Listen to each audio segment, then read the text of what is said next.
오늘 본문 1절 말씀 다시 한번 함께 읽겠습니다. 시작. 암몬 사람 나하스가 올라와 야베스 길르앗에 진을 쳤습니다. 그에게 말했습니다. 우리와 조약을 맺읍시다. 그러면 당신을 섬기겠습니다. 오늘 본문의 말씀은 이 전쟁의 시작에 대한 이야기를 담고 있습니다. 요단 동편에 있는 이 야베스 길르앗이라는 지역에 이 암몬 사람들이 암몬 족속들이 진을 치고 전쟁을 벌이는 장면이 오늘 본문의 이야기입니다. 이런 상황 속에서 오늘 이 야베스 길르앗 사람들이 이 암몬 사람의 지휘관이었던 나하스에게 다음과 같이 말을 합니다. 우리와 조약을 맺읍시다. 우리와 조약을 맺읍시다. 어찌 보면 언뜻 보면 그냥 조약을 맺자라는 제안인 것 같지만 사실상 암몬의 속국이 되겠다라고 말하는 것이죠. 그러니까 우리가 항복하겠다라는 어떤 메시지이기도 합니다. 여러분 언뜻 보면 좀 이해가 되지 않습니다. 아니 어떻게 맞서 보지도 않고 지금 자기네 땅에 침략한 사람들을 향해서 야 우리가 싸워보지도 않고 항복하겠으니까 우리를 좀 받아들여 달라라고 이렇게 말하는 것일까? 유대인 역사가였던 요세푸스의 기록에 의하면 이 지역, 이 요단 동편 지역은 이 사사 시대 때부터 계속적으로 암몬의 침략을 받았던 땅입니다. 원래 이제 우리가 이야기하는 가나안 땅은 요단강 서편 지역이거든요. 근데 이제 요단강 동편 지역은 우리가 말씀을 아시는 분들은 아시겠지만 가나안 땅으로 들어오기 직전에 바산이라는 나라와 시온이라는 나라와 전쟁할 때에 그 전쟁에서 이기고 난 이후에 이 목축을 하던 르우벤 지파와 갓 지파와 므낫세 반 지파가 그 땅을 우리에게 기업으로 달라라고 말해서 차지했던 땅이 요단 동편 땅입니다. 근데 이 요단 동편 땅은 그냥 지리적인 위치 자체가 그 당시에 다른 나라였던 암몬과 모압과 또 여러 가지 미디안과 또 아수르와 바벨론, 북쪽으로는 바벨론과 맞닥뜨리고 있는 접경 지역이었어요. 그렇기 때문에 이제 끊임없이 침략을 받을 수밖에 없었던 것이죠. 실제로 이 암몬 족속들이 역사의 기록에 의하면 오랜 세월 동안 조직적으로 이스라엘을 제거했다라는 기록이 있을 정도입니다. 그러니 여러분 생각해 보십시오. 하루라도 평안한 날이 없습니다. 끊임없이 괴롭힙니다. 끊임없이 침략당합니다. 끊임없이 자신들이 일구어 놓았던 그것들을 빼앗기는 그 상황들 속에 지금의 이 상황에서도 너무 힘들다, 지쳤다, 그만하자, 포기하자. 그래서 무력하게 반응했던 것입니다. 그래서 그들이 택한 방법은 우리와 조약을 맺읍시다. 우리가 항복하겠습니다. 라고 말한 것이죠. 자, 문제는 이들의 이러한 제안에 이 암몬 지도자였던 나하스가 전혀 타협하려고 하지 않았다라는 것입니다. 오늘 본문 2절 말씀입니다. 함께 있습니다. 시작. 그러나 암몬 사람 나하스가 대답했습니다. 내가 너희 모두의 오른쪽 눈을 빼내 온 이스라엘을 수치스럽게 한다는 조건이면 너희와 조약을 맺겠다. 야베스 길르앗의 이 제안을 거부합니다. 오히려 어떻게 얘기하냐면 너희 모든 사람들의 오른쪽 눈을 빼면 내가 너희와 조약을 맺겠다라고 요구합니다. 자, 그러면 왜 오른쪽 눈을 빼라고 이야기하는 것일까? 당시 이제 전쟁의 상황들을 조금 우리는 이해할 필요가 있어요. 제가 약간 모션을 취할 테니 이해하고 봐주십시오. 왼손에는 방패를 들고 오른손에는 칼과 창을 들고 싸우는 것이 당시 일반적인 군사들의 모습이었습니다. 근데 이 방패를 그냥 이렇게 들고 싸우면은 그냥 무조건 활에 맞아 죽고 창에 맞아 죽잖아요. 그러니까 어떤 자세를 취하냐면 이렇게 취합니다. 하는 저는 얼마나 지금 부끄럽겠습니까, 여러분? 아무도 반응을 안 해주시면 이제 방패를 이렇게 들잖아요. 그러면은 어디가 가려지냐면 왼쪽 눈이 가리겠죠, 방패. 그러면은 칼을 들고 창을 들고 적을 겨누려면 어떤 눈이 더 작동을 해야 되는 거예요? 오른쪽 눈이 작동을 해야 되는 거예요.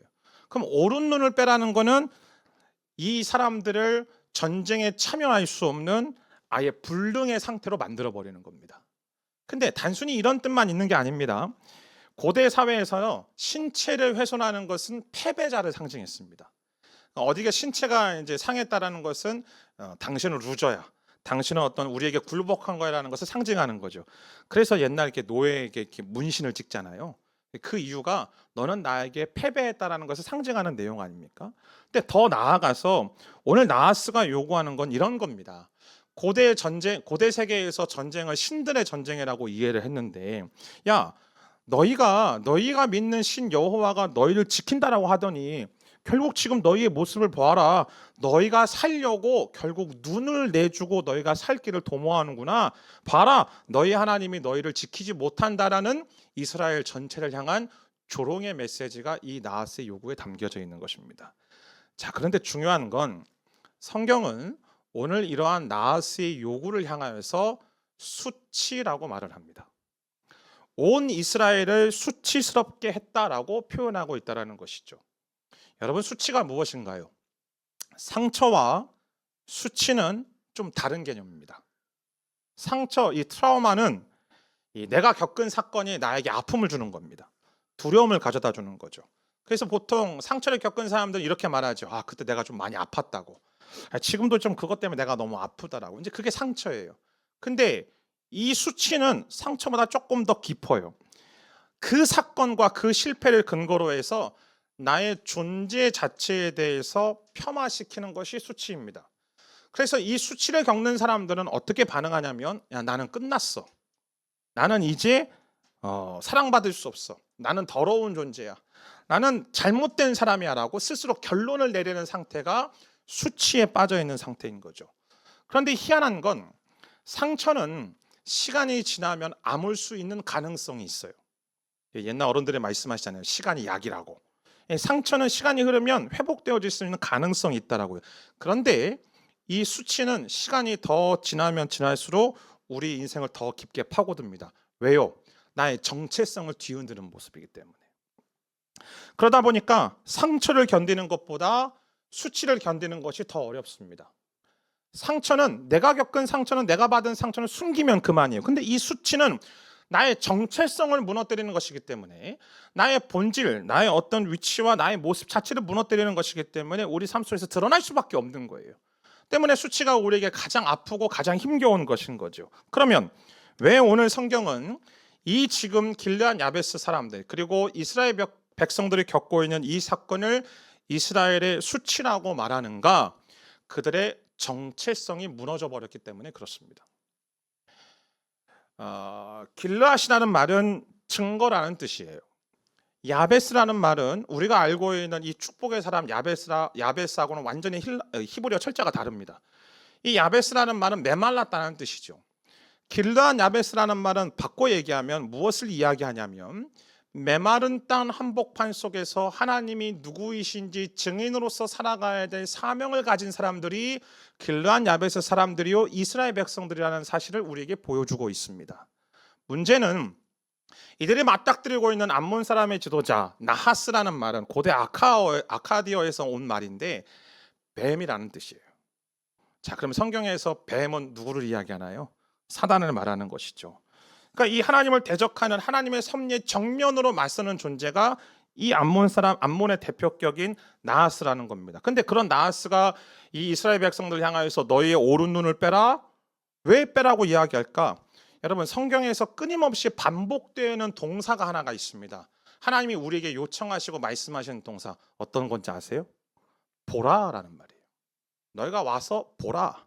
나를 보라라고 말하는 거죠. 뭘 보라는 거예요? 하나님이 어떠하심을 보라는 것. 하나님이 누구이신지를 보라고 말하고 있는 것이죠. 에베소서 1장 18절부터 19절 말씀입니다. 함께 읽습니다. 시작. 그가 여러분의 마음 눈을 밝게 하셔서 하나님의 부르심의 소망이 무엇이며 성도 가운데 있는 하나님의 유업의 영광의 풍성함이 무엇이며 하나님의 힘의 능력의 역사하심을 따라 믿는 우리를 위해 베푸신 하나님의 지극히 크신 권능이 어떠한지 여러분으로 하여금 알게 하시기를 기도합니다. 오늘 성경에서 사도 바울이 기도하면서 에베소 성도를 향하여서 기도하는 내용, 하나님 저들의 눈을 열어서 보게 해주십시오라고 말하고 있어요. 무엇을 보게 해달라고 이야기합니까? 부르심의 소망이 무엇인지를 보게 해달라고 이야기합니다. 주님, 내가 왜 나로 하여금 왜 예수를 믿게 하시고 나를 왜 부르셨는지 알게 해달라고 기도하고 있는 거예요. 사랑하는 여러분이요, 우리를 주님께서 부르신 건 그냥 현실 속에서 내 문제 가지고 싸우면서 좀 어려우면 기도해가지고 문제 해결받는 그런 정도의 신앙에서 벗어나 우리를 부르신 진짜 소망, 곧 예수로 충만하여지는 것을 보라라고 우리를 부르시고 우리를 초대하시는 겁니다. 또 무엇을 봐야 됩니까? 하나님의 유업의 영광이 풍성함이 무엇인지 보라고 이야기하는 거예요. 사랑하는 여러분이요, 우리가 하나님께서 우리의 마음의 문을 열어주셔서 우리의 눈을 열어주셔서 보게 하시는 건 내 통장 잔고에 얼마가 찍혀 있는지를 보게 하는 것이 아닙니다. 내가 어떤 평소에 살아가고 있고 내가 어떤 안락한 인생을 살아가고 있는지를 그걸 보라고 얘기하는 것이 아니라 그리스도 예수 안에서 내가 받은 하나님의 선물이 무엇인지 보라는 거예요. 내게 하나님의 의가 주어졌고 하나님의 지혜가 주어졌고 하나님의 거룩이 주어졌고 나를 거룩하고 나를 정결하게 하신 예수 그리스도의 보혈의 능력이 나에게 주어졌고 그분의 영원한 생명이 주어졌음을 우리의 눈이 그것을 온전하게 바라보게 해달라고 오늘 성경은 우리에게 말하고 있는 것입니다. 그리고 그 하나님의 능력이 어떠한지 그 하나님의 권능이 얼마나 큰지 바라보게 해달라고 기도하는 거예요. 그런데 오른 눈을 빼버린다? 마땅히 봐야 될 것을 보지 못하는 것이죠. 영원한 생명이신 그 예수님을 알고 그분을 누리며 그분의 생명을 소유한 존재로서 그분을 증거하는 인생, 생명과 세상을 살리는 진정한 왕권을 누리게 하심이 저와 여러분의 정체성인데 이 사단이 끊임없는 견제와 공격 앞에 나의 위치도 잃어버리고 내가 누구인지도 잃어버리고 내가 누구의 자녀인지도 잃어버려서 아유 나는 할 수 없어요. 나는 무력해요. 나는 아무것도 못해요. 나는 이미 끝났어요 라고 말하며 정복당하고 있는 현실, 그것이 지금 이 길르앗 야베스의 모습이라는 거예요. 이는 신앙을 아예 잃어버리는 차원을 말하는 게 아닙니다. 신앙은 가지고 있어요. 그러나 자기의 위치를 잃어버리고 내 정체성을 잃어버리는 상태. 하나님의 자녀요 하나님의 백성이요 하나님의 거룩한 왕권이 그리스도 예수 안에서 주어졌음을 내가 미처 인지하지 못하고 깨닫지 못하니, 그것을 믿지 못하니 주일날 예배 드리는 것도 귀찮고 힘들게 가서 드리는 예배 속에서 예배 은혜도 없는 그런 관습적인 신앙만 가지고 살아가고 있고 그냥 습관적으로 요 정도면 충분해라고 이야기하면서 사실은 주님께서 매일매일 주님으로 인하여서 찬송하고 기뻐하는 신앙이 우리에게 주어진 것인데 그것도 잃어버려서 내 삶의 문제에 짓눌리고 함몰되어서 허덕이며 살아가는 인생, 그것이 수치라는 거예요. 때문에 수치라는 것은 단순히 감정적인 상태가 아닙니다. 야, 내 마음이 조금 불편하다, 요 정도 수준이 아니에요. 이 수치는 하나님의 백성으로 하여금 자신의 얼굴을 땅에 묻어버리려는 우리 영혼을 향한 가장 강력한 사단의 공격임을 믿으시게 되기를 주님의 이름으로 축복합니다. 이 공격 앞에 사단이 우리에게 끊임없이 이야기하는 것이 야, 너희 하나님 어디 있냐? 너희 하나님이 너희의 기도를 들으시겠냐? 너희 하나님이 너를 지키시겠냐? 라고 이야기하면 자꾸 하나님의 관계를 끊어버리는 거예요. 그게 수치의 본질이에요. 문제는 이 사단의 이 수치라는 공격을 우리가 받잖아요. 그리고 그 수치가 우리 안에 들어오면 들어올수록 사람은 두 가지 중 하나만 선택합니다. 첫 번째는 타협이에요. 오늘 여기 길르앗 야베스 사람들처럼 곧 내 삶 속에 요것만 내가 타협하면, 요것만 내주면 내가 삶 속에서 살아갈 수 있겠구나, 서바이벌 할 수 있겠구나. 예배의 시간, 기도의 시간, 하나님과 교제하는 그 시간, 그리고 하나님이 말씀하시는 그 말씀조차도 요거는 내가 순종할 수 있지만 요것은 순종할 수 없다는 그런 타협점을 가지고 살아가는 거죠. 두 번째 모습은 고립시키는 거예요. 침묵하는 거죠. 여러분, 아담과 하와가 그러지 않았습니까? 창세기 3장에서 그들 가운데 범죄한 이후에 제일 먼저 그들이 행동한 것은 그들이 논쟁하지도 않았고요. 그들이 변론하지도 않았고요. 그들이 계획을 세우지도 않았고 그들이 제일 먼저 한 일은 숨어버렸습니다. 왜 숨었나요? 그들의 모습이 변해서요? 아니면 하나님이 잔혹할 정도로 무섭게 그들에게 다가와서요? 아니에요. 그들의 내면 가운데에 이제 우리가 하나님께서 싫어하시는 짓을 했으니, 하나님께서 하지 말라는 짓을 했으니 우리는 더 이상 하나님께 사랑받을 자격이 없다라는 이 거짓말들이 그들의 귀 가운데 들어왔기 때문에 그래요. 그러니까 그들이 행동했던 그 잘못된 행동보다도 더 깊게 그들의 내면 가운데 너희는 끝났어, 너희는 하나님께 받아들여질 수 없는 존재야라고 그 메시지가 들어오니 하나님을 향한 믿음의 발을 스스로 묶어버리는 거죠. 그래서 하나님께서 끊임없이 그 부르시는데도 불구하고 내 자신을 그 안에서 밀어내버리고 고립의 자리로 스스로 끌고 가버리는 겁니다. 나는 혼자야. 내가 이 모습인데 있고 있는데 뭘 예배하겠어, 뭘 기도하겠어, 나는 자격이 없어 라고 스스로 끊임없이 포기하게 만드는 거죠. 사랑하는 성도 여러분, 예수 그리스도 안에서 내게 왕권을 주셔서 하나님은 오늘도 저와 여러분을 향하여 너는 나의 자녀요, 너는 나의 백성이요, 너는 나의 전부, 너는 나의 사랑하는 아들이요 딸이요 나의 전부라는 그 정체성이 우리에게 주어졌어요. 믿으시나요? 그런데 사단은 오늘도 그 정체성을 뒤흔들어 놓고 있습니다. 그 정체성을 뒤흔들면서 우리를 향해서 야, 너의 오른쪽 눈을 내놓으라고 지금도 요구하고 있는 거예요. 예배의 시간 줄여. 기도해서 뭐해. 말씀 뭐 1년에 1독씩 해야 돼. 그냥 주일날 와서 얘기하는 거 듣는 거 그걸로 그냥 만족해. 인생의 삶의 관계 속에서 거룩을 뭐하러 지켜. 너의 재정의 모습, 너의 직장 속에서 정직하게 살아가야 돼. 뭔 어떤 이유가 있어. 세상 사람은 다 그렇게 살아가지 않는데. 그러면서 우리에게 강력하게 도전하지 않습니까? 당신의 믿음을 사적인 취향으로만 여기라고. 당신의 신앙을 당신의 개인적인 공간 속에서만 지키라고. 공적인 장소에서는 당신의 신앙을 내보이지 말라고. 거룩은 시대착오라고 말하고 있고, 그러면서 우리의 눈을 빼앗으려고 하는 사단의 영적인 공격 앞에 여러분, 혹여나 그래 타협합시다. 내가 살아가기 위해서, 내가 생존하기 위해서, 내가 서바이벌하기 위해서 내 것을 조금 내주고 살겠습니다 라고 말하고 있지는 않습니까? 분명히 아십시오. 여러분, 이렇게 말하는 건 내 믿음이 부족해서, 내 믿음이 연약해서, 그것도 맞겠지만 오늘 본문이 우리에게 분명하게 말하는 건 지금 이 모든 나의 선택과 나의 마음의 상태는 나의 정체성을 뒤흔드는 사단이 주는 수치라는 사실을 우리는 분명히 깨달아야만 합니다. 근데 여러분, 문제는 내가 그걸 내 스스로 벗어버릴 수 없다라는 게 문제예요. 서두에도 말씀드렸던 것처럼 상처는 시간이 흐르면 아물 수 있어요. 근데 수치는 점점 더 내 심령 가운데 파고 들어와서 나를 무너뜨리고 하고, 나를 좌절하게 하고, 나를 낙담하게 하고, 나는 끝났다라고 말하게 하는 것이죠. 그러면 도대체 우리는 어떻게 해야 될까요? 오늘 본문이 우리에게 이야기를 해주고 있습니다. 오늘 본문 4절 5절 말씀 함께 같이 읽습니다. 시작. 사울이 살고 있는 기브아에 사자들이 도착해 사람들에게 이 소식을 전하자 그들은 모두 큰 소리로 울었습니다. 바로 그때 들에서 소들을 몰고 돌아오던 사울이 그것을 보고 물었습니다. 백성들에게 무슨 일이 있습니까? 왜들 저렇게 큰 소리로 울고 있습니까? 이 길르앗 야베스의 소식이 이스라엘 전역에 전파되기 시작합니다. 사울이 살았던, 사울의 집이었던 기브아에도 이 소식이 전해지지요. 그런데 어느 누구도 손을 들어서 내가 나서겠다라고 해결하겠다라고 나서지 않습니다. 왜요? 겨우 7일을 줬거든요. 일주일 안에 야베스를 구원한다라는 건, 더더군다나 그 강력한 암몬 군대에 맞선다라는 건 자살행위니까 아무도 손을 못 드는 거예요. 근데 그 이야기를 듣고 그 이야기를 사울이 보고 듣습니다. 그런 다음에 어떤 일이 일어나는가? 죄송한데요, 저 좀 화면에서 조금만 뒤로 빼주실래요? 제가 도저히 부담스러워서 제가 화면을 못 보겠네요.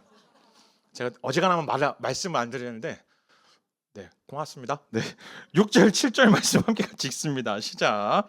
그 말을 듣는 순간 하나님의 영이 사울에게 강하게 임했고 이에 사울은 크게 분노하게 됐습니다. 사울은 한 쌍의 황소를 가져다가 토막을 내고 그 조각을 사자들에게 주어 이스라엘 전역에 보내며 선포했습니다. 누구든지 사울과 사무엘을 따라 나서지 않는 사람이 있으면 그 사람의 소들도 이렇게 될 것이다. 그러자 백성들에게 여호와를 두려워하는 마음이 생겨 한 마음으로 나았습니다. 두 가지 일이 일어나요. 첫 번째는 하나님의 영이 사울에게 강하게 임했대요. 그리고 그가 크게 분노했다라고 되어 있어요. 여러분, 우리가 분별해야 되는 한 가지가 있어요. 혈기와 거룩한 분노는 달라요. 혹시 욱하시는 분들, 성령이 임하셔서 내가 분노하고 있다라고 착각하지 마십시오. 내 자존심이 상해가지고 폭발하는 건 혈기예요. 그런데 하나님의 이름 때문에 하나님의 백성의 구원을 위해서 내 마음 가운데 드는 분노는 성령께서 주시는 마음이에요. 그러면 오늘 사울이 분노했는데 그 앞에 하나님의 영이 그에게 크게 임하셔서 그에게 분노했다라는 말을 하는 이유가 무엇일까? 이 전쟁의 승리, 이따 살펴볼 길르앗 야베스에 임한 전쟁의 승리가 어디서부터 시작되었는지를 분명하게 보여주는 거죠. 사울 때문이 아니고 이스라엘 백성의 군사력 때문이 아니라 하나님께서 주셨다라는 겁니다. 자, 두 번째 어떤 일이 일어나냐면 사울이 자기가 밭일을 하였던 소 한 쌍, 소 두 마리를 각을 뜹니다. 조각을 내어서 12조각으로 나누어서 이스라엘 백성들에게 보냅니다. 각 지파에게 보내면서 이렇게 말하죠. 너희가 우리와 함께하지 않으면 너희의 소들이 이렇게 될 거라고. 질문 하나 할까요? 협박일까요? 야, 너희 전쟁에 참여 안 해? 그러면 너희 다 이렇게 만들어버릴 거야? 절단 낼 거야? 라고 지금 말하고 있는 협박입니까? 아니요, 그렇지 않지요. 그들의 소들이 이렇게 된다라고 말하고 있잖아요. 소가 무엇을 이야기하냐? 소는 풍성함을 상징을 합니다. 곧 너희의 소들이 이렇게 된다. 우리가 지금 이 속에서 하나님이 우리를 부르신 그 부르심에 합당하게 반응하며 살지 않는다라면 하나님께서 우리 백성에게 허락하신 하나님의 풍성함을 이렇게 잃어버릴 수 있다라고 경고하는 거예요. 그러니 이 전쟁에 참여하자라고 독촉하는 것이죠. 그 결과 8절 말씀에 보니까 33만 명의 사람들이 모였다라고 되어 있습니다. 숫자를 듣고 별로 안 놀라시는데 출애굽할 당시에 광야에서 함께 동행하였던 이스라엘 백성들 사람들 중에 남자들의 숫자가 60만입니다. 그 중에 절반이 전쟁에 참여하는 거예요. 어마어마한 숫자가 전쟁에 참여하는 거죠. 그럼 도대체 이 일이 왜 어떻게 일어난 겁니까? 사울의 카리스마 때문에? 이 왕으로 세워진 이 사울의 강력한 리더십 때문에? 아니요. 오늘 본문이 분명하게 말하고 있잖아요. 여호와를 두려워하는 마음이 그들에게 부어졌다라고 말하고 있습니다. 즉, 이 전쟁은 하나님께서 시작하신 전쟁이요, 하나님께서 이끌어 가시고 하나님께서 승리를 주셨다라는 거예요. 그래서 오늘 9절 말씀을 보니까 야베스 길르앗 사람들이 이렇게 말하죠. 너희들이 해가 한창 뜨거울 때 너희가 구원을 받을 것이다. 그래서 오늘 보면 1절부터 15절까지 쭉 읽어보면 계속적으로 반복되는 단어 중에 하나가 뭐냐면 구원이라는 거예요. 즉 하나님의 구원이 오늘 하나님께서 택하여서 부르시고 기름 부으신 사울을 통하여, 그리고 성령으로 붙으셔서 흩어진 백성들을 하나로 모으셔서 하나님께서 이 승리를 주셨다라고 오늘 성경은 우리에게 말하고 있습니다. 자, 그럼 질문. 오늘 이 수치의 자리에 있었던 길르앗 야베스에 임한 하나님의 구원이 오늘 우리에게 주는 메시지는 무엇인가? 첫 번째는 하나님께서 수치의 자리에 있었던 길르앗 야베스의 구원자 사울을 보내셨던 것처럼 죄와 사망으로 인하여서 수치의 자리에 있었던 저와 여러분에게 영원한 왕이시고 진정한 왕이신 예수 그리스도를 보내셔서 우리의 모든 수치를 걷어가신 줄 믿습니다. 그것이 하나님께서 행하신 일이라는 거예요. 사울이 준 구원, 사울을 통하여서 임한 구원은 일시적이죠. 지금 잠깐 건짐은 받았을지 모르는데 그 이후에 계속적으로 암몬이 쳐들어오지 않습니까? 결국 멸절하게 되어집니다. 그러나 예수님께서 십자가에서 이루신 이 구원은 영원한 구원이고 완전한 구원이죠. 하나님께서 십자가에서 단번에 자기 자신을 내어주신 그 십자가 이생제물로 인하여, 단번에 그 화목제물로 인하여 하나님과 우리 안에 영원한 하나됨이 허락하여 준 줄 믿습니다. 그 수치스러움이, 그 수치가, 죄로 인한 수치가, 죽음으로 인한 수치가 우리 안에서 벌거벗겨졌다라고 성경은 우리에게 말하고 있지 않습니까? 히브리서 12장 2절 말씀 보면, 그래서 히브리서 기자는 이렇게 말합니다. 믿음의 창시자요 완성자이신 예수를 바라봅시다. 예, 그것이 우리가 주님을 바라봐야 되는 이유라는 거예요. 왜? 그가 자기 앞에 놓여있는 기쁨을 위해 부끄러움을 개의치 않으시고 십자가를 참으셨다라고. 그러면 그분 앞에 놓여져 있는 기쁨이 도대체 무엇일까요? 어떤 기쁨이요? 하나님의 형상으로 지음받은 인간이, 하나님의 백성이요 하나님의 자녀된 인간이 죄에 매여서 죽음에 매여져서 그 수치감 가운데 빠져 절망하고 낙담하며 당신의 형상을 잃어버리고 있는 그 안타까운 현실 속에 하나님께서, 그 예수 그리스도께서 당신의 십자가의 죽으심과 부활로 인하여 우리가 맞닥뜨리고 우리가 경험하고 있는 그 수치를 역전시키고 변화시키시기는 그 놀라운 기쁨을 위해 주님께서는 십자가의 모든 부끄러움을 참아내시고 감내하셨다라고 성경은 우리에게 말하고 있는 것입니다. 할렐루야. 사랑하는 여러분, 사단이 주는 수치는 우리로 하여금 숨어들게 만듭니다. 아담과 하와처럼 하나님의 낯을 피하여, 하나님의 얼굴을 피하여, 하나님의 말씀을 피하여, 하나님께 기도하는 그 자리를 피하여 숨어들게 만들어요. 근데 여러분 아세요? 예수님은 우리에게 숨으라라고 말하지 않습니다. 오늘 저와 여러분이 요한복음 7장에서 함께 같이 말씀 읽었던 것처럼 주님은 우리에게 끊임없이 말씀하시잖아요. 나에게 오라라고 말씀하세요. 나에게 오라라고 자신을 향하여서 부르시는 거예요. 주님이 우리 가운데 왕권을 주신 이유는 그 수치의 자리에서 머무르지 말고 나오라는 겁니다. 진정한 왕이시고 그 수치를 벗겨버리시고 수치를 걷어가시는 그 예수님 앞에 나와 진정한 구원이신 그 예수님 앞에 머물러 그분을 누리며 그분을 생명으로 그분의 생명을 누리라고 초대하시는 그 주님의 초대 앞에 아멘으로 순종하는 저와 여러분 되기를 주의 이름으로 축원합니다. 그것이 첫 번째 메시지. 그런데 두 번째 메시지가 또 있어요. 구원이라는 말 자체가 이 히브리어가 예수라는 말이잖아요. 그렇죠? 예수라는 이름의 뜻 자체가 저의 백성을 구원할 자라고 되어 있으니까. 그러면 너희에게 구원이 이르리라는 말은 헬라식으로 표현하자면 너희에게 예수님이 이르리라는 이야기가 똑같은 말 아닙니까? 자, 사울을 통하여서 길르앗 야베스의 구원이 선포되었던 것처럼 저와 여러분을 통하여서 예수가 임했다라고 선포하는 증인이 되라고 우리를 부르신 거예요. 하나님이 사울을 부르셔서 하나님 나라의 왕권을 주신 것처럼 저와 여러분에게도 그 나라의 왕권을 주셨잖아요. 그것을 주신 이유가 무언가? 생명과 영혼을 살리는 것, 사람을 살리는 것, 곧 구원에 오라는 거예요. 오해하지 마세요. 우리가 구원할 수 있는 건 아니에요. 다만 우리는 구원자이신 그분 앞으로 지금도 그 오른 눈이 빠져서 오른 눈이 빼어지는 그 사단의 수치 가운데 절망하고 낙담하고 있는 그 영혼들을 진정한 구원자이신 예수님 앞으로 인도하는 그 사명과 그 부르심으로 저와 여러분을 부르신 줄 믿습니다. 이게 우리 정체성이에요. 그러기에 오늘 본문이 우리에게 선언하고 선포하는 건 더 이상 우리가 중보 기도하는 자리에만 머물러 있는 게 아니에요. 중보 기도하는 존재에서 하나님의 구원이신 예수 그리스도를 증거하는 자로 완전히 바뀌었다라는 완전히 뒤바뀐 인생이 되었음을 우리에게 선포하시는 하나님의 선언의 메시지인 줄 믿습니다. 그러게 여러분 도전합니다.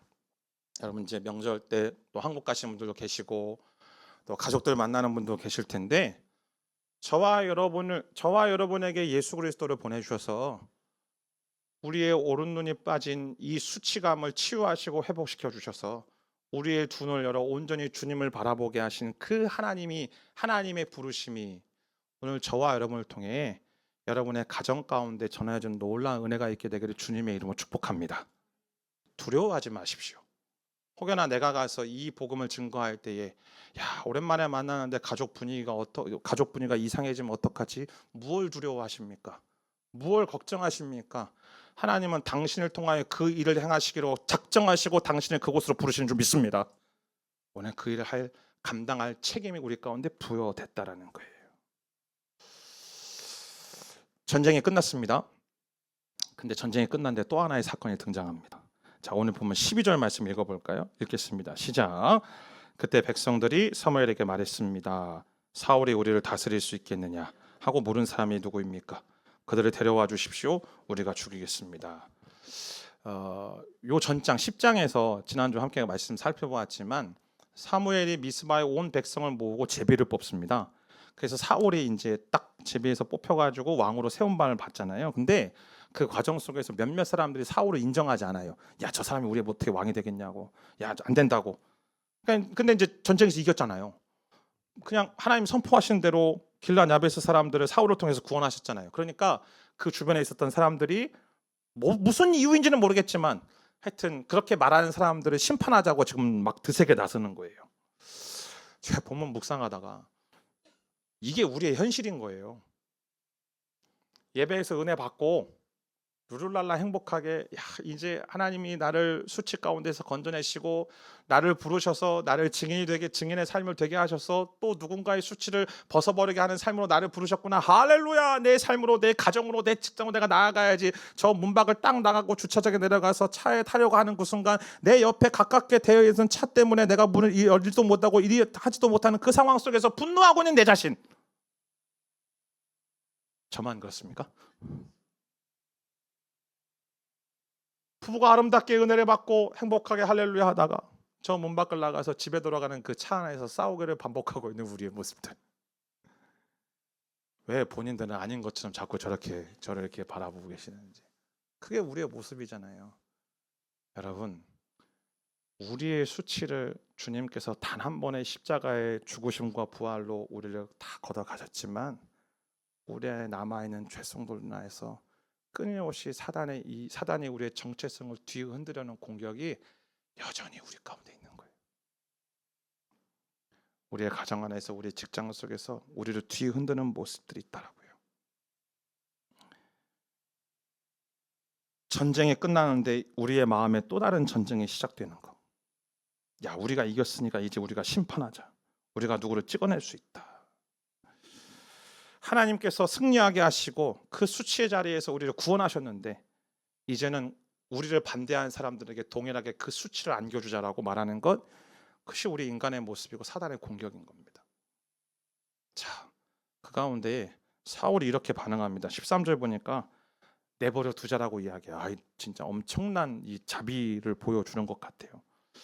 하나님이 승리하게 하신 것이니까 오늘은 그날이 아니라고 말하는 거죠. 근데 이게 정답인가? 아니요. 이게 정답이 아니에요. 진짜 정답은 따로 있어요. 오늘 보면 14절 15절 말씀입니다. 함께 읽습니다. 시작. 그러자 사무엘이 백성들에게 말했습니다. 자, 길갈로 가서 거기서 왕국을 새롭게 선포합시다. 여호와 앞에서 사울을 왕으로 인정했습니다. 거기서 그들은 여호와께 화목제를 드렸고 사울과 모든 이스라엘 백성들은 큰 잔치를 벌였습니다. 사무엘이 뭐라고 말합니까? 길갈로 가자라고 말합니다. 보다 더 정확한 히브리 원문의 해석은 길갈로 돌아가자라고 말을 합니다. 길갈이 어떤 곳인가요? 길갈은 단순한 지역이 아닙니다. 이스라엘 백성들의 이스라엘 신앙에 있어서 너무나도 중요한 장소입니다. 여호수아 5장 말씀을 보면 이스라엘 백성들이 요단강을 건너서 여호수아와 함께 제일 먼저 당도한 곳이 길갈입니다. 근데 그 길갈에 도착하자마자 하나님께서 이스라엘 백성들에게 명령하시죠. 무엇을 하라고 명령하시는가? 자, 너희 할례 행하라고 명령해요. 할례를 했던 1세대 세대들이 광야에서 다 죽어버렸거든요. 광야에서 태어난 2세대들이 할례를 행하지 않고 가나안 땅, 약속의 땅, 하나님의 나라로 들어가는 것이 안 되니까 할례를 행하라고 명령하시는 거예요. 그러면서 오늘 9절과 같이 하나님께서 말씀하십니다. 함께 읽습니다. 시작. 그때 여호와께서 여호수아에게 말씀하셨습니다. 오늘 내가 너희에게서 이집트의 수치를 굴려내버렸다. 그리하여 그곳 이름이 오늘날까지 길갈이라 불리게 됐습니다. 하나님이 바라보시기에 이 이스라엘 백성들의 모습이 지금 자신들을 가리켜서 하나님의 자녀, 하나님의 백성, 하나님의 사람들이라고 말을 하는데 여전히 이집트의 삶의 습관과 내용을 버리지 못하는 상태, 그리고 여전히 하나님을 신뢰하지 못하여서 자신의 상황만을 바라보며 그 상황 속에서 아무것도 해내지 못하는 나의 무능력함을 탄식하며 하나님을 신뢰하지 못하는 그러한 상태, 그 모습을 가리켜 이집트의 수치라고 말하는 거예요. 오늘 그것을 다 걷어내고 이제 할례를 통하여서 선언하고 선포하라고 하나님께서 요청하시는 겁니다. 자, 보아라, 너희는 더 이상 이집트의 노예가 아니라, 죽음의 노예가 아니라, 죄의 노예가 아니라 약속의 땅 하나님 나라의 백성이라고, 하나님의 자녀라고, 하나님께서 그리스도 예수 안에서 그분의 왕권을 우리에게 허락하여 주신 하나님의 놀라우신 나라, 하나님 나라의 사람이라는 사실, 이 정체성을 새기는 자리가 길갈이라는 거예요. 더 이상 노예가 아니라 하나님의 백성답게 새로 시작하는 자리가 길갈이라는 것이죠. 그런데 재미있는 건 여호수아 말씀을 쭉 읽어가다 보면 이스라엘 백성들이 길갈에서 계속 전진하여서 안으로 들어오는 게 아니고 이스라엘이 앞으로 나아갔다가 전쟁이 끝나면 다시 길갈로 돌아옵니다. 또 나아가서 전쟁하고 나서 다시 길갈로 돌아옵니다. 여러분, 남자들이라면 되게 무의미한 짓이고 사실은 에너지를 낭비하는 짓이죠. 조금씩 앞으로 전진하면서 베이스 캠프를 새롭게 계속 바꿔야 되는데 이들은 어떻게 하냐면 베이스 캠프는 그냥 길갈에 두고 전쟁에서 이길 때마다, 승리할 때마다 다시 길갈로 돌아오는 거예요. 돌아와서 뭐 하는 줄 아세요? 제단을 쌓고 예배를 드립니다. 제단을 쌓고 예배를 드리며 그들이 외쳤던 한마디, 하나님, 이 승리는 우리의 능력과 우리의 크기와 우리의 힘 때문에 얻은 승리가 아니라 하나님께서 우리에게 승리를 허락하신 것입니다. 우리는 하나님의 백성입니다. 우리는 하나님의 거룩한 자녀들입니다. 우리의 버릇이 이 땅 속에서 하나님의 백성답게 살아가겠습니다는 그들의 정체성을 계속적으로 되뇌이고 고백하며 회복하는 자리가 이들에게 길갈이었다는 거예요. 여러분, 오늘 본문은 우리에게 분명하게 말합니다. 우리의 수치가 벗겨져야 돼요. 근데 그 벗겨진 수치가 그 벗겨진 수치가 일순간에 단 한 번로 끝나는 게 아니고요. 사단은 끊임없이 우리의 정체성을 뒤흔들어서 하나님의 자녀답게, 하나님의 백성답게, 하나님의 왕권을 소유한 자답게 살아가지 못하게 우리를 만들어 버립니다. 그때마다 우리가 취할 방법은 우리의 의지와 우리의 노력과 우리의 열심으로 내가 열심히 기도해야지, 내가 열심히 말씀 읽어야지, 내가 열심히 사역해야지, 열심히 봉사해야지, 열심히 착한 일 해야지, 열심히 헌금해야지. 아니요. 그게 아니라 우리를 향하여서 주님 말씀하시는 건 돌아오라는 거예요. 어디로요? 우리의 길갈로. 그럼 제가 질문할게요. 우리의 길갈이 어딘가요? 우리의 길갈이 어디입니까? 우리의 길갈은 예수 그리스도 그분의 십자가인 거예요. 우리의 구원이 그 십자가에서 시작이 되어졌잖아요. 우리의 수치가 십자가를 통해서 벗겨졌잖아요. 때문에 우리가 날마다 돌아가야 될 우리의 길갈은 십자가인 거예요. 날마다 예수 그리스도의 십자가 앞에 나아가 내 자신을 바라보며 내 상태를 바라보며 나의 승리에 취하여서 나의 크기와 나의 힘에 취하여서 살아가는 게 아니로 내가 얻은 승리가 얼마나 큰 은혜요 얼마나 큰 축복인지, 나의 수치를 벗기신 그 주님의 놀라우신 은혜가 얼마나 귀하고 큰지 날마다 깨닫고 주님이 나의 전부이십니다라고 고백하는 현장이 우리에게 있어서 예수님의 십자가입니다. 끊임없이 수치의 자리로 밀어넣는 이 사단의 역사 앞에 저와 여러분이 취할 수 있는 유일한 방법은 내가 강해지는 게 아니에요. 나의 수치를 왕이신 예수 그리스도께로 가져가는 겁니다. 그리고 우리의 수치를 짊어지신 진정한 왕이신 예수님께 더 깊이 붙어서 살아가는 것입니다. 그것이 우리가 예배하는 이유요, 그것이 우리가 기도하는 이유요, 그것이 우리가 공동체 안에서 순모임으로 함께 같이 교제하는 이유입니다. 내 정체성을 확인하고 내 정체성이 회복되어져서 하나님이 나를 부르신 가정과 직장과 이웃과의 관계 속에서 교회 공동체 속에서 나를 통하여서 또 다른 그 수치 가운데 빠져있는 이들을 건져내고 구해주기를 요청하시고 원하셔서 우리를 부르신 하나님의 부르심 따라 살아가기 위해 우리는 예배하고 우리는 기도하고 우리는 주 앞에 나아가는 거예요. 내 개인의 목적 때문에 예배하지 마십시오. 내가 더 많이 갖기 위해, 더 높은 자리에 가기 위해, 내 자녀들이 평안한 인생을 살아가기 위해 여러분 기도하지 마십시오. 우리를 향한 진정한 부르심, 그리고 우리의 진짜 정체성이 무엇인지를 깨닫고 그 정체성답게 살아가기 위하여 여러분 애쓰고 몸부림치는 저와 여러분의 인생 되기를 주님의 이름으로 축복합니다. 오늘 이 사무엘상 11장의 이야기는 그래서 전쟁에서 이겼다라는 이야기가 아니에요. 수치의 자리에 임한 하나님의 구원의 이야기입니다. 그리고 그 구원이 길갈의 예배로 완성되는 이야기가 오늘 본문의 이야기입니다. 오늘도 사단은 우리에게 끊임없이 요구할 겁니다. 너의 분별의 눈을 나에게 달라고. 거룩을 보는 눈, 십자가를 영광으로 보는 눈을 뽑아서 우리를 싸울 수 없는 사람으로 만들려고 애를 쓰고 있습니다. 그러나 여러분 기억하십시오. 저와 여러분이 하나님께 나아갈 수 있는 이유는 우리가 부끄럽지 않아서가 아니에요. 예수 그리스도께서 우리의 수치를 담당하셨기 때문에 그런 것이죠. 그러기에 우리의 신앙의 뿌리가 내 상태에 있잖아요. 그럼 날마다 절망합니다. 내 모습에 있으면 늘 날마다 넘어질 수밖에 없죠. 근데 우리의 신앙의 뿌리가 예수 그리스도의 이 십자가에 박혀 있으면 박혀 있을수록 수치의 강도가 더 깊게 나를 공격하고 그 거센 파도가 더 나에게 집차만하게 다가온다 하더라도 우리는 더 깊이 십자가로 내려가 안정감을 취할 수 있는 거예요. 사랑하는 여러분, 수치를 이기려고 애쓰지 말고 그것을 가지고 예수님께 가져가십시오. 그리고 날마다 주님의 십자가로 돌아가십시오. 뿐만 아니라 저와 여러분의 수치를 벗겨주신 그분의 증인으로서 살아가는 저와 여러분의 인생 되기를 주님의 이름으로 축복합니다. 지금의 이 시대가 엄청나게 많은 정보의 홍수 속에서 살아가고 있잖아요.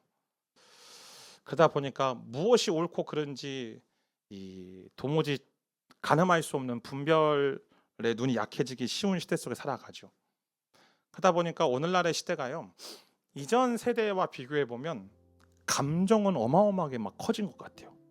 근데 하나님의 일하심과 하나님의 구원을 바라보는 눈은 점점 흐려지기 시작하는 것 같아요.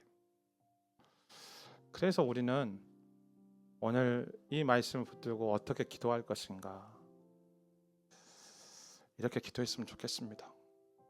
주님, 내 눈을 열어주십시오. 주님, 내 눈을 열어주십시오. 어떤 눈을 열어주시는가? 주님, 나의 수치를 바라보는 눈이 아니고 예수님의 십자가를 보는 눈을 열리게 해주십시오. 나를 향한 사람들의 평가를 바라보는 눈이 아니라 하나님의 얼굴을 바라보는 눈이 열리게 해주십시오.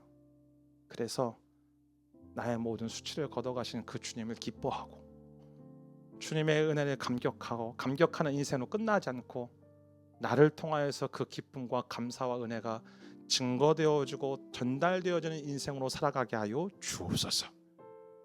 그것이 오늘 저와 여러분의 믿음의 고백이 되기를 주님의 이름으로 축복합니다.